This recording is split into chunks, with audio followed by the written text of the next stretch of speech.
Listen, I'm down here on my Chasing the Sun ride. We found the sun.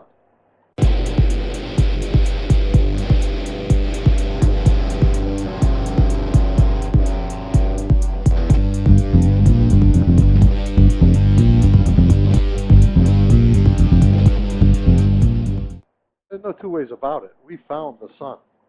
South and west, that's what I figured we had to do. That's what I did. And here we are. We just went under a sign. Let me turn my other camera on here.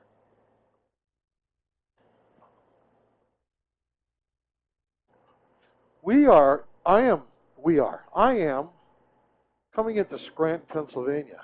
And I saw a sign that says Carbondale, Pennsylvania. And it made me think of some people that live in Carbondale, Pennsylvania, people that I have always wanted to meet. Here I am in Carbondale. I'm not going to meet them. They don't know I'm here. I don't know where they live.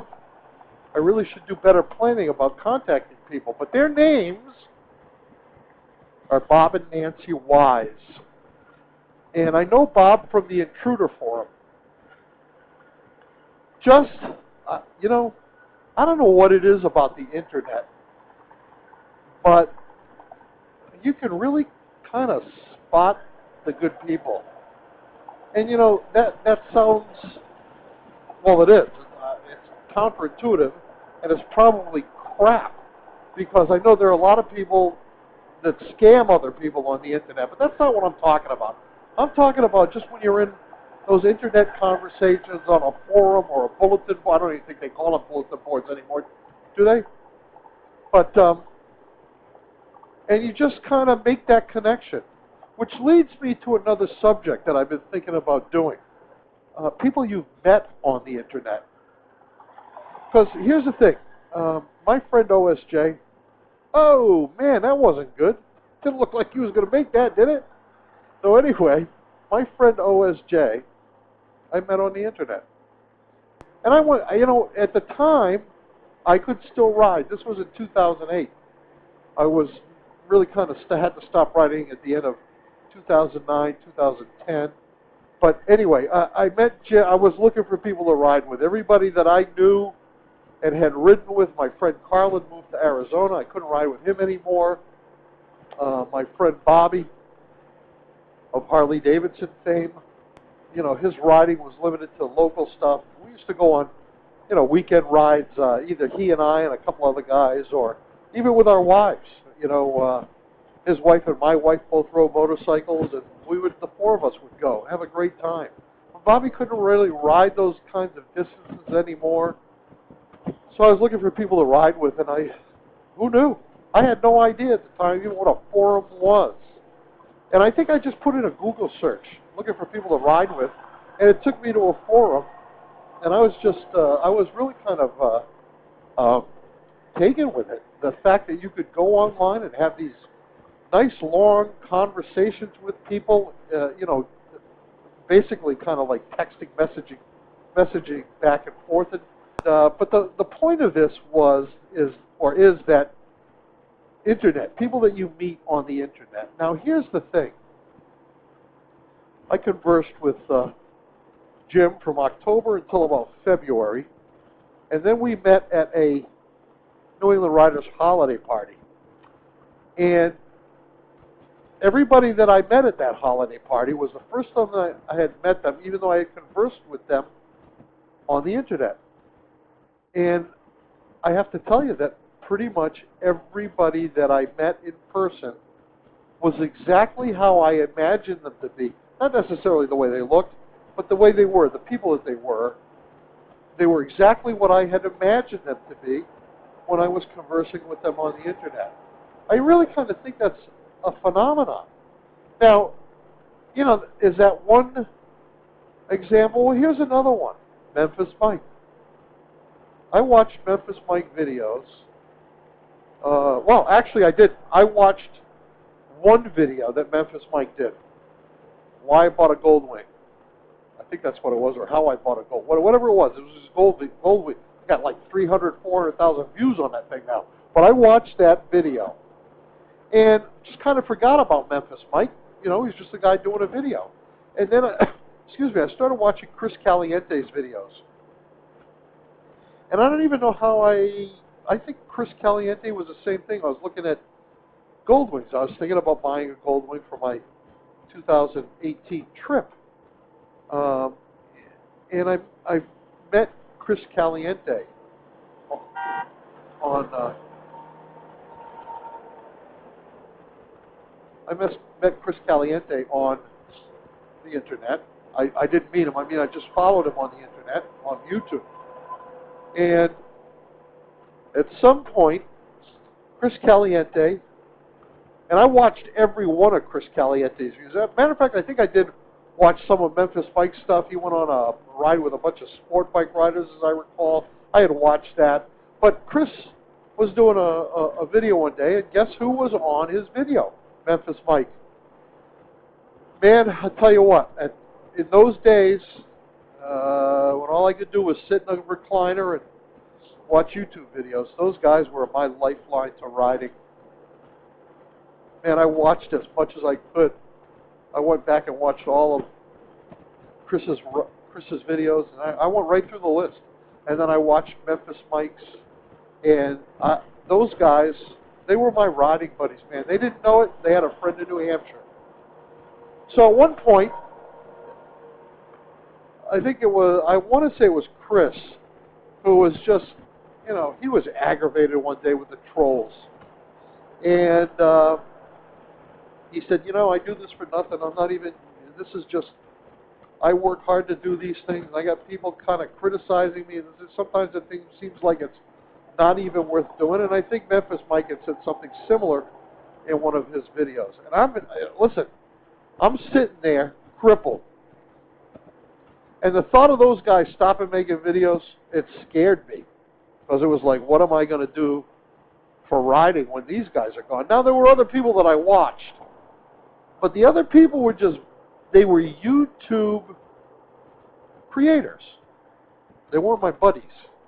Somehow I formed this connection with Memphis Mike and Chris Caliente over the internet. I know it sounds weird, but probably not so weird to people who watch YouTube.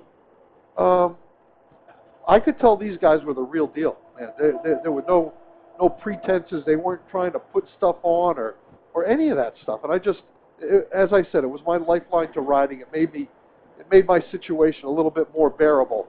And when they were talking about, you know, who needs this aggravation, I was compelled to send each of them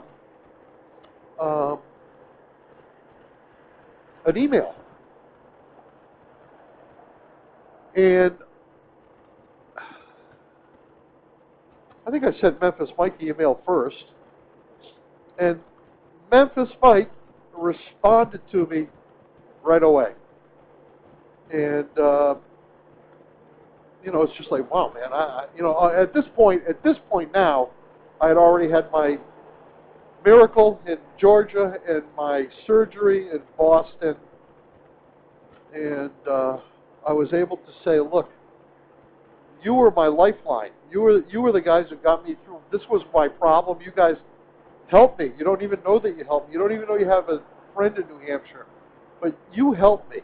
And I just want you to know, some days when it doesn't seem like it's worth doing, there are guys out here like me that kind of count on it. You're